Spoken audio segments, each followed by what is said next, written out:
Oferta pela culpa.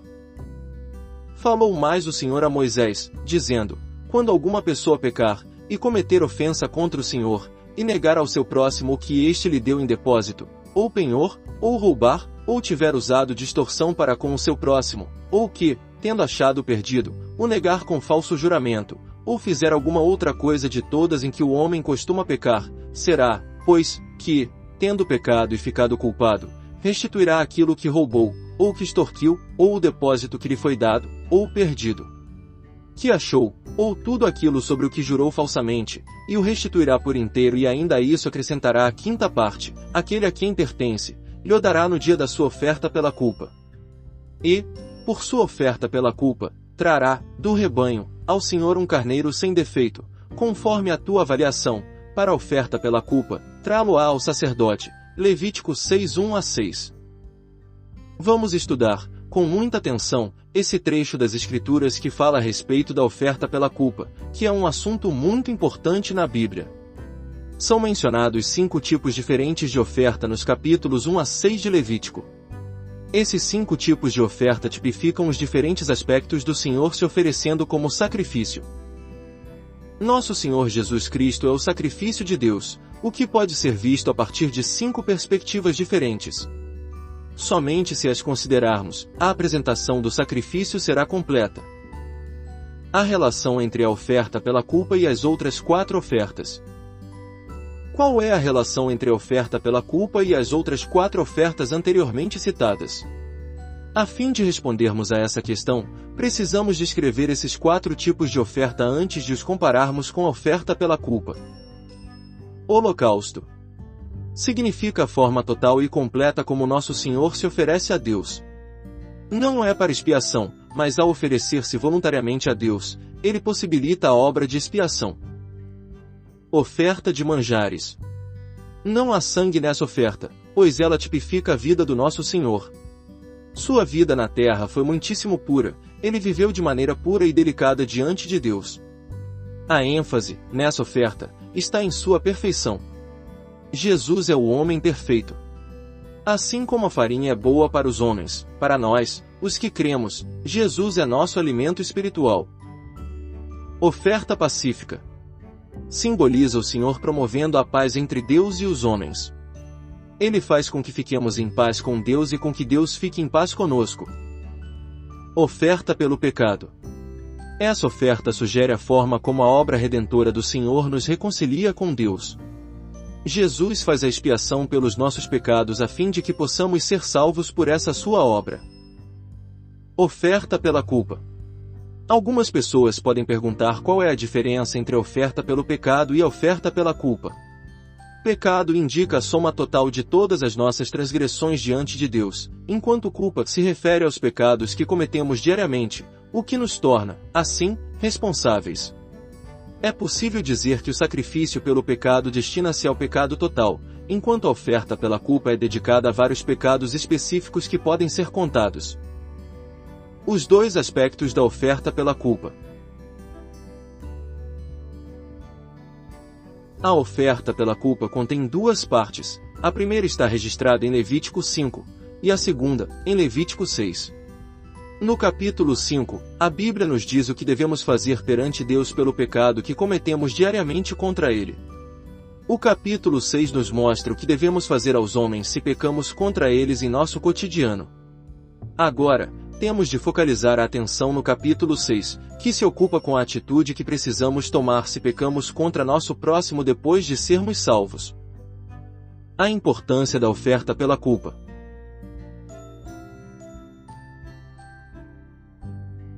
Não me compreendam mal quando eu digo que essa oferta pode salvar-nos.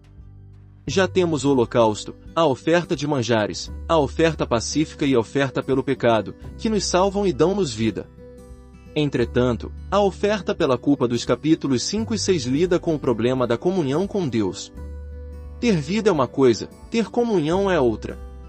Assim que você crê na morte substitutiva de Cristo e o recebe como seu Salvador, você tem a vida eterna. Porém, isso não significa que, no futuro, nunca faltará comunhão entre você e Deus. Mesmo após alguns dias depois de ter sido salvo, é possível que você perca a comunhão com Deus se voltar a pecar e recusar-se a arrepender-se. Nesse momento, você sente estar longe de Deus e acha difícil orar e ler a Bíblia. Isso não quer dizer que não esteja mais salvo, pois, desde o momento em que creu, está salvo, e esse fato nunca mudará. Contudo, sua comunhão com Deus é mutável com frequência. Se você não se livrar do pecado, perderá a comunhão com Ele. Muitos são salvos, mas encontram grandes dificuldades para orar e ler a palavra. Isso pode ser consequência de não conseguirem lidar com os pecados cotidianos. No mesmo instante em que somos salvos, recebemos a alegria da salvação e passamos a sentir grande desejo de contar a todos como nos sentimos felizes por sermos salvos. Infelizmente, tal alegria não dura muito. Por que a perdemos? Talvez tenhamos dito uma palavra cruel e pecado contra alguém. Por conseguinte, sentimos vergonha de aproximar-nos de Deus. Pecamos contra alguém, que é outra pessoa, mas aquele que perde a alegria é quem pecou. Pecamos contra os homens, mas somos nós quem perdemos a comunhão com Deus. Hoje, queremos aprender tanto a lição de como ser salvos quanto a de manter uma comunhão viva com Deus diariamente, fazendo boas orações, lendo a Bíblia e dando um bom testemunho todos os dias. Podemos perder a comunhão ainda que nunca percamos a salvação, jamais perecerão, e ninguém as arrebatará da minha mão. Aquilo que meu Pai me deu é maior do que tudo, e da mão do Pai ninguém pode arrebatar. João 10, 28b, 29.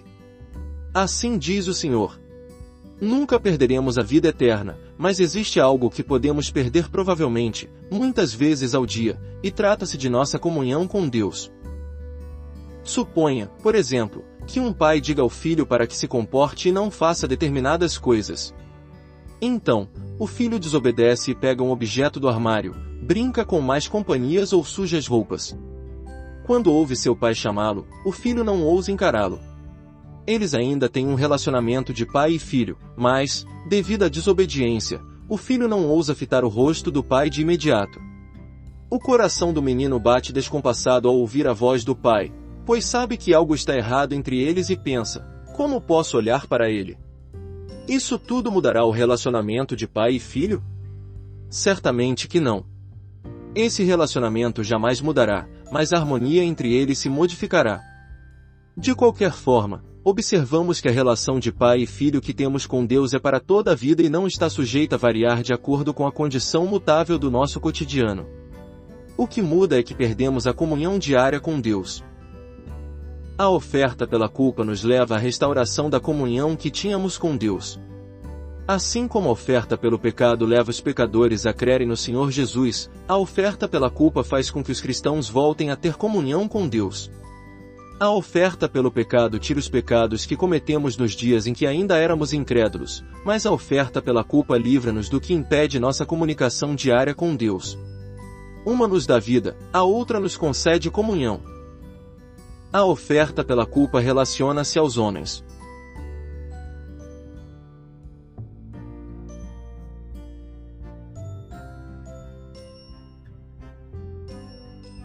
Já mencionamos os dois aspectos da oferta pela culpa. O 5º capítulo de Levítico nos mostra o que devemos fazer se pecamos contra Deus, e o 6º capítulo indica o que devemos fazer se pecamos contra os homens.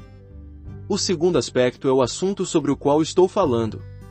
Se pecarmos contra os homens, fazendo com que nossa comunhão com Deus seja interrompida, o que deveremos fazer? Simplesmente lembrar que o capítulo 6 não lida com a salvação para a vida, mas com a forma de reaver a comunhão com Deus. Algumas ofensas contra os homens. Falou mais o Senhor a Moisés, dizendo Levítico 6:1. Isso indica que as coisas que são ditas em seguida provêm de Deus e não de Moisés. É Deus quem nos diz quais são as coisas pelas quais podemos ofender outras. Deus estivesse fornecendo-nos uma lista. Pessoas. É como se, quando alguma pessoa pecar e cometer ofensa contra o Senhor, versículo 2. Se as ofensas listadas a seguir são cometidas contra os homens, por que aparecem as palavras e cometer ofensa contra o Senhor? Porque quaisquer ofensas cometidas contra os homens também ofendem o Senhor. Deus é o Criador da humanidade, e, Por isso, todo pecado cometido contra os homens constitui pecado contra Deus. Ser indigno de confiança.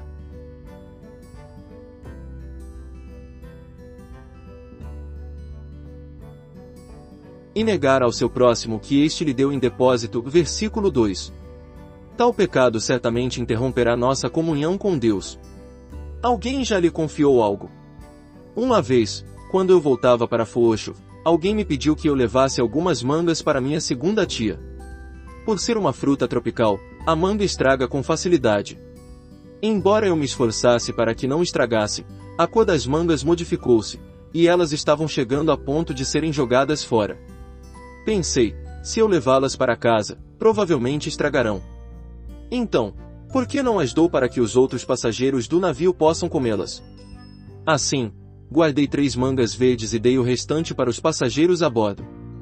Quando eu me aproximava de casa, porém, senti-me desconfortável, pois eu não havia sido fiel à confiança do meu vizinho, já que as mangas não me pertenciam. Quer estivessem verdes ou estragadas, eu deveria tê-las entregue à minha segunda tia.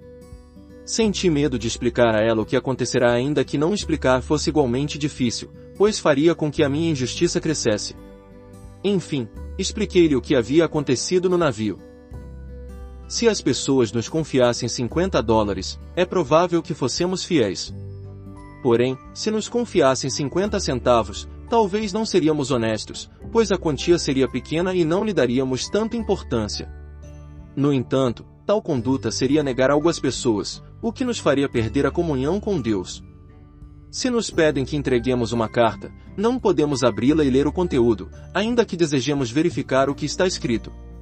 Agora, não seria problema se, sem querer, a espiássemos, mas seria errado se quiséssemos sondar os segredos dos outros, pois isso pode evitar que tenhamos e vivamos íntima comunhão com Deus.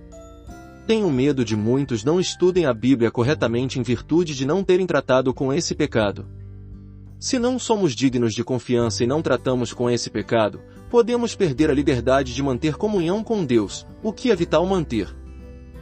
Negar em penhor.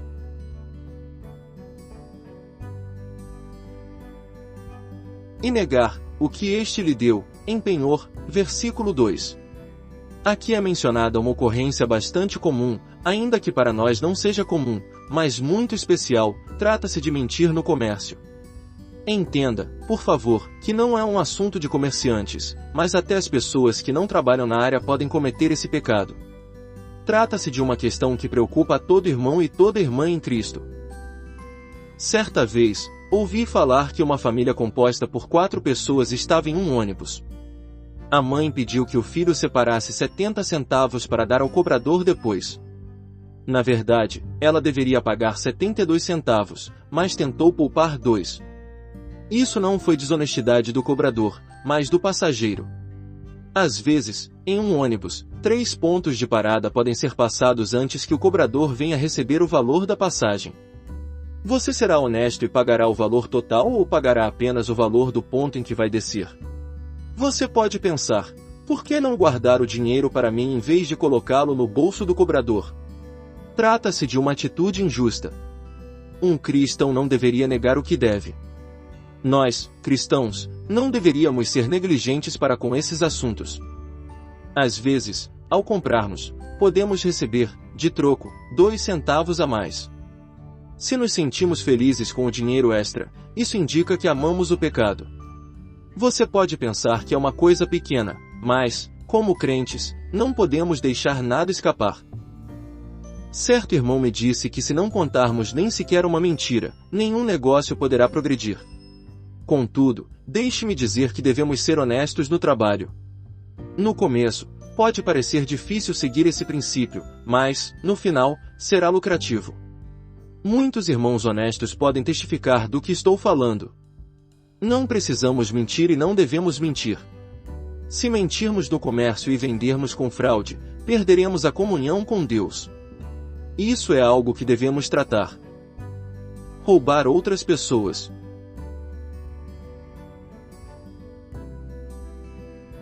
Ou roubar, versículo 2. Roubar ou usurpar é cometer o mesmo pecado. Se algo que não lhe pertence é obtido pela força ou por um método impróprio, isso é roubo ou furto. Por exemplo, suponha que você seja incumbido de executar a vontade de alguém que já morreu. Você é fiel em realizar essa vontade ou tenta reter algo para si mesmo? Se você alterar a vontade do morto por meio de fraude a fim de encaixar suas preferências, você pegará a parte legítima das outras pessoas. É possível que alguns de vocês tenham sido oficiais ou fiscais no passado. Tudo que ganharam por algum método ilícito pode ser considerado roubo. Creia no Senhor e receba a vida, esse é um fato espiritual. Todo aquele que confia no sangue do Cordeiro tem seus pecados perdoados, isso também é um fato espiritual. Entretanto, se você peca contra outra pessoa, Deus não pode perdoar-lhe em nome dessa pessoa. Suponha, por exemplo, que eu peque contra o irmão Wong. Deus não pode perdoar-me em nome do irmão Wong se eu apenas confessar meu pecado a Deus. O pecado cometido contra os outros homens deve ser tratado verdadeiramente, pois pode, com certeza, interromper a comunhão com Deus. Oprimir um vizinho.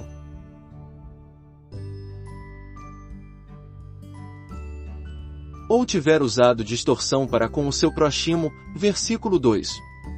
O termo vizinho, no Antigo Testamento, indica outra pessoa e não necessariamente alguém que mora por perto.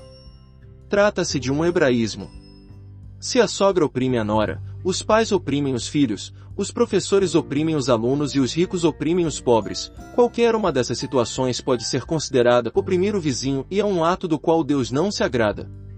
Nenhum de nós pode viver sem tomar cuidado, mas devemos lidar com essas coisas. Muitos maridos são bastante indiferentes, muitas esposas, cruéis, muitas mães, sem misericórdia. É muito frequente oprimirmos as pessoas e tratá-las como se fossem empregadas, embora todas tenham sido criadas por Deus da mesma forma, e, por isso, não deveriam ser tratadas com grosseria. Às vezes, elas estão erradas e deixam de ser razoáveis, mas não vivem no ambiente em que vivemos nem têm a educação e a posição que temos. Como podemos esperar que elas sejam compreensíveis tanto quanto nós? Até mesmo quando estão erradas, não podemos oprimi-las. O cristão não deve ser injusto com os outros e não pode oprimir quem quer que seja, pois Deus não se agrada desse tipo de atitude. Extraído do livro Vida Cristã Equilibrada, Vatmanei. Inscreva-se no canal. Desfrutar é bem melhor. Negar a devolução de coisas perdidas. Tendo achado perdido, o negar com falso juramento, versículo 3. Ainda que não levemos esse assunto a sério, trata-se de uma ofensa. Podemos imaginar que não seja injusto pegar algo perdido. Porém, Deus declara que essa atitude indica negar a devolução. Nenhum cristão deve pegar para si o que não lhe pertence. Muitos acreditam que é melhor o dinheiro parar em seu bolso do que no bolso de outra pessoa, mas esse é um pensamento injusto. Certa vez, em um bonde elétrico, vi uma pessoa deixar cair uma moeda enquanto contava o dinheiro para o bilhete. Imediatamente, outra pessoa pisou na moeda para que a primeira não conseguisse encontrá-la. Não devemos pegar nada que não nos pertença, ainda que seja um lenço, um chapéu, uma caneta ou uma correspondência, pois se trata de injustiça. Podemos ter agido assim no passado, mas tentemos fazer o melhor para devolver todas as coisas. Devemos restituir o objeto perdido à pessoa que o perdeu ou entregá-lo às autoridades locais. De forma contrária, estaremos pecando. Jurar com mentiras. Negar com falso juramento, versículo 3. Nessa passagem, a mentira tem uma relação especial com o que foi mencionado antes. Se você pegar um objeto que não lhe pertence e jurar que não o pegou, estará mentindo. Tal atitude, além de ser incorreta, é inteiramente condenada por Deus. Nunca devemos mentir a fim de escapar de alguma dificuldade. No geral, mentir é uma maneira usada para não ser pego. Existem 3 motivos principais pelos quais as pessoas mentem. Por orgulho.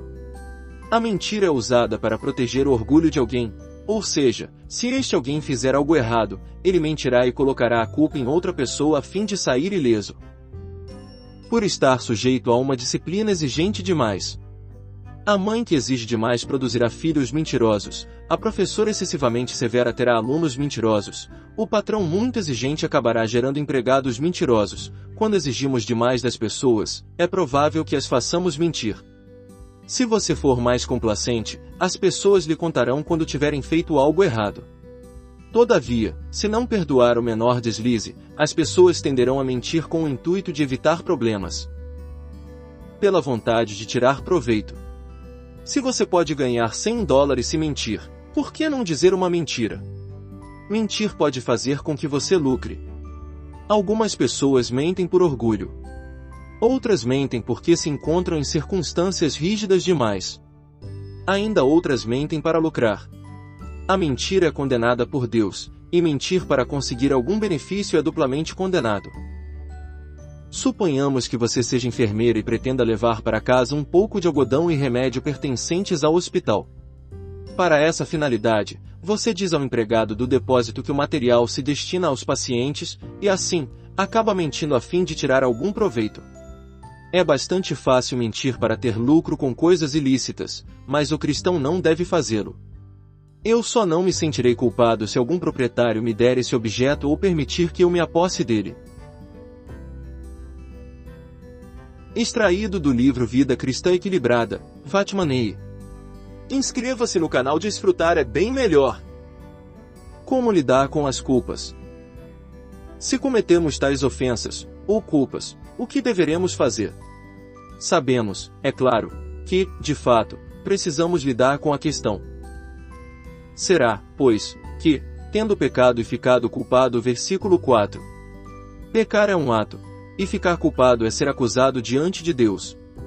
O que devemos fazer quando estamos sendo acusados diante de Deus? Restituirá aquilo que roubou, ou que extorquiu, ou o depósito que lhe foi dado, ou o perdido que achou, ou tudo aquilo sobre o que jurou falsamente, e o restituirá por inteiro, e ainda a isso acrescentará a quinta parte, aquele a quem pertence, lhe o dará no dia da sua oferta pela culpa, versículo 4 e 5. Trata-se de uma ordenança muito importante. Em primeiro lugar, devolva por inteiro o que pegou. Tudo o que não nos pertence não deve permanecer em nossa casa. Como você pode esperar que a sociedade seja limpa se você, sendo cristão, não é?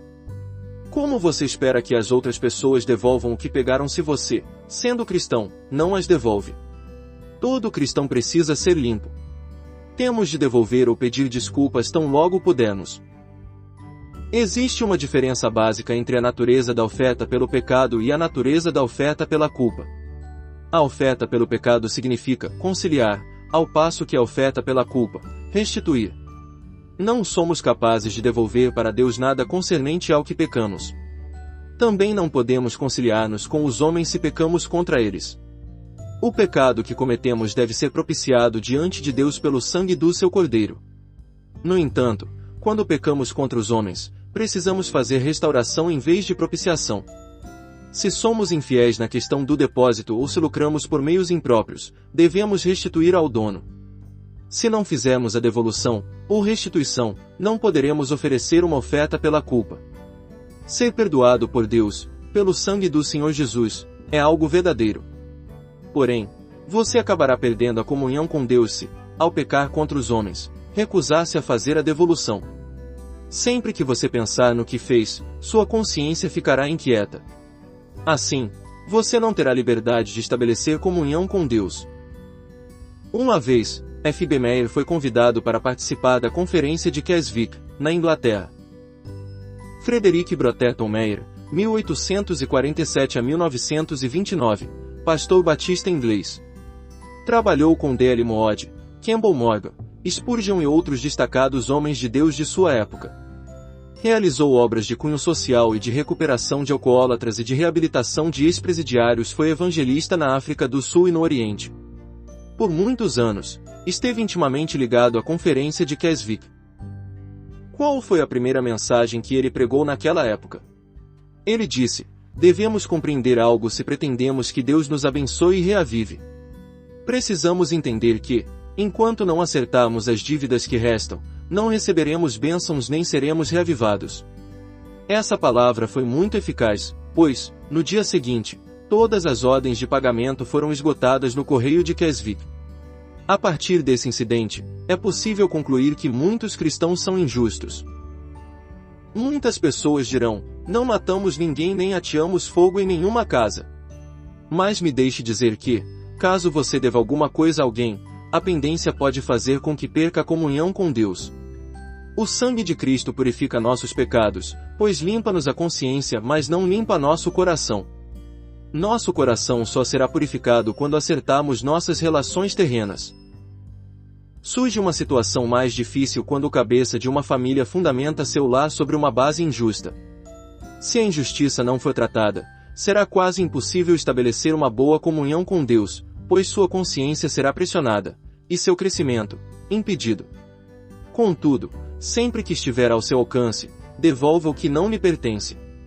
Se a devolução for impossível em virtude de circunstâncias peculiares, o Senhor aceitará o seu coração bem-intencionado. Por exemplo, determinado irmão devia dezenas de milhares de dólares. Ele havia ganho uma enorme quantidade de dinheiro por meios ilícitos, mas, então, gastou quase tudo, e apenas alguns milhares de dólares sobraram. Todavia, ele precisava sustentar os filhos e me perguntou o que deveria fazer. Eu lhe disse: se você tivesse 50 dólares no banco, você se recusaria a devolver o dinheiro que deve? Se sim, não seria por causa de falta de dinheiro, mas pela sua falta de vontade de devolvê-lo.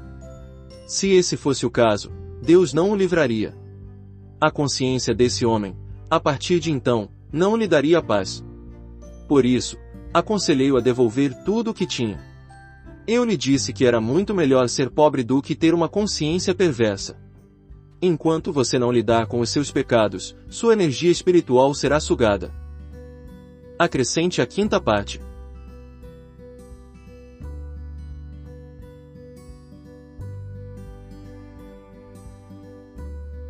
Restituirá por inteiro, e ainda a isso acrescentará a quinta parte, versículo 5. Suponhamos que você deva 5 dólares. Segundo a palavra, você deve devolver $6 extra, é o juro. Qualquer ofensa cometida contra as outras pessoas e qualquer coisa adquirida por meios impróprios devem ser devolvidas por inteiro, e ter acrescentada a quinta parte a fim de recompensar o prejuízo causado pelas atividades ilícitas. A quinta parte também significa que é bom acrescentarmos mais na devolução. Ao devolver alguma coisa, não restitua a quantia exata, pois é sempre melhor devolver um pouco mais a fim de que não prejudiquemos ninguém. Trata-se de um princípio importante. Imaginemos, por exemplo, que eu tivesse uma discussão com o irmão Long. Assim, eu deveria pedir-lhe desculpas depois. Se eu dissesse ao irmão Long: eu não deveria ter discutido com você hoje. De fato, eu não me comportei como um cristão, mas você também não deveria ter discutido comigo. Eu estaria errado. Na verdade, reconheci minha culpa, mas apenas restituí por inteiro e não acrescentei a quinta parte.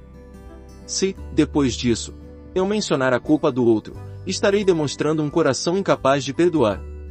Por isso, quando pedimos desculpas, é melhor fazer algo a mais. Devemos ter a atitude de não apenas devolver o inteiro, mas acrescentar a quinta parte. Isso é um princípio muito eficiente. Precisamos aumentar a margem de lucro. Devemos apenas confessar o pecado que cometemos em vez de atingir a outra pessoa também. Devolvamos a quinta parte conforme ordenou o Senhor. Aumentemos a margem de lucro. O tempo de devolver.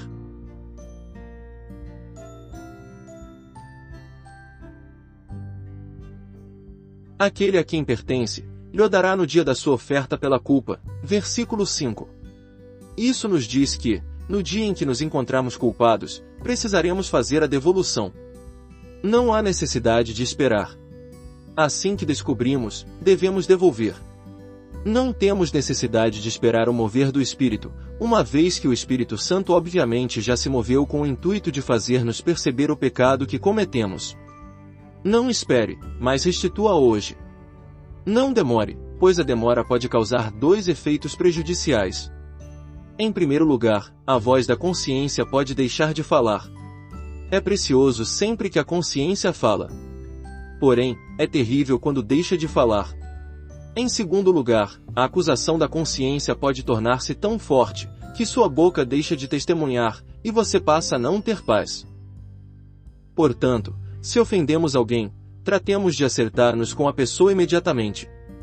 Se devemos alguma coisa a alguém ou possuímos coisas que adquirimos por meios ilícitos, devemos restituí-las ao dono original. Não seja iludido pelo pensamento de que, se ofender os homens, você deve tão somente confessar sua culpa a Deus e não a quem ofendeu. Não pode ser assim.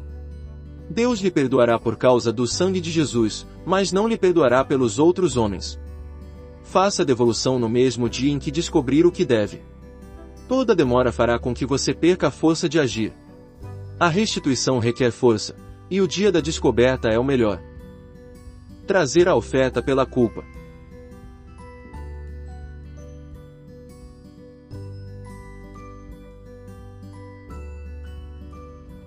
E, por sua oferta pela culpa, trará, do rebanho, ao Senhor um carneiro sem defeito, conforme a tua avaliação, para a oferta pela culpa, trá-lo-á ao sacerdote. Versículo 6. Essa é a segunda coisa a fazer. Depois de ter devolvido o que devia ao proprietário, você precisa fazer outra coisa. Embora tenha feito a restituição aos homens, não receberá o perdão de Deus enquanto não lhe houver oferecido uma oferta pela culpa. Ninguém no mundo pode receber o perdão divino apenas pela confissão. Se alguém pecar contra Deus, receberá o perdão pelo sangue de Jesus. Todavia, se pecar contra o próximo, deverá, primeiro, acertar-se com ele, depois, dizer a Deus: Senhor, sei que pequei contra meu próximo, mas já me acertei com ele. Agora, peço-te que perdoes meu pecado pelo sangue de Jesus Cristo. E o sacerdote fará expiação por ela diante do Senhor, e será perdoada de qualquer de todas as coisas que fez, tornando-se, por isso, culpada. Versículo 7. Não existe pecado grande demais para Deus perdoar. A questão se baseia em confessarmos ou não, pois o sangue do Senhor Jesus é capaz de conceder-nos o perdão e restituir-nos a comunhão com Deus. Vejamos, claramente, o lugar que a confissão ocupa na palavra de Deus. Alguns defendem a tese de que há perdão sem confissão de pecados, o que não é adequado. Outros defendem o perdão pela confissão dos pecados, o que é demais. De acordo com a Bíblia, se alguém peca contra o próximo, deve acertar-se com ele e confessar a Deus o pecado cometido. Então, Deus lhe perdoará pelo sangue do Senhor Jesus. Confessar a Deus sem acertar o assunto com o próximo não pode produzir paz na consciência ou conceder à pessoa força para crer no poder do sangue de Jesus Cristo. Sem o sangue do Senhor, o pecado não pode ser perdoado. Sem a confissão ao próximo, o sangue de Cristo também não será disponível para perdoar. Nossa expectativa hoje é tratar com tudo em que tínhamos pecado contra os homens a fim de que não percamos a comunhão com Deus.